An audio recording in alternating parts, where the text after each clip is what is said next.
મારી સાથે છે the man who does not need an introduction, Chitrak sir from Shivalik.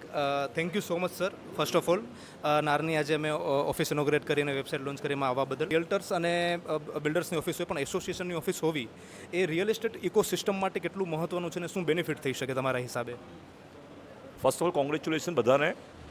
એક એસોસિએશનની ઓફિસ છે ને એ જરૂરી છે, બિકોઝ એસોસિએશનને બેસવા માટે લોકોને બી એવું લાગે એસોસિએશન આગળ ચાલે છે જ્યારે તમે વાત કરો મારી ઓફિસ છે અને એમાં ઇન્ટરકનેક્ટેડ જે બિઝનેસ ક્રિએટ કરવાનો છે ને એના માટે ઓફિસ બહુ ઇમ્પોર્ટન્ટ છે.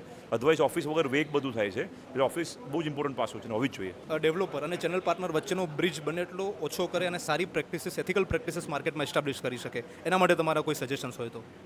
મારા માટે બધા યંગ લોકો દેખાય છે, નવું બોડી છે, તો અમદાવાદને નવું બેન્ચમાર્ક કરવો હોય 2036 માટે, તો એના માટે જે ઇનિશિયેટિવ કરવાના છે એમને સમજવા જોઈએ અને મેમ્બરને નીચે પાસ કરવા જોઈએ.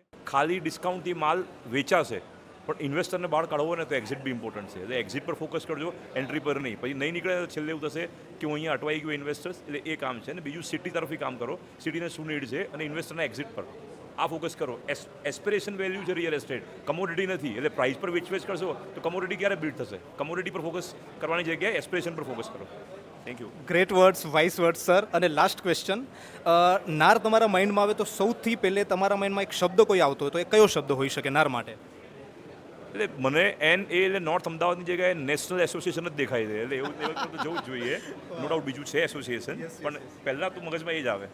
વાહ, થેન્ક યુ સો મચ. અને અમે એના માટે એમ કરશું. Thank you so much sir. Thank you.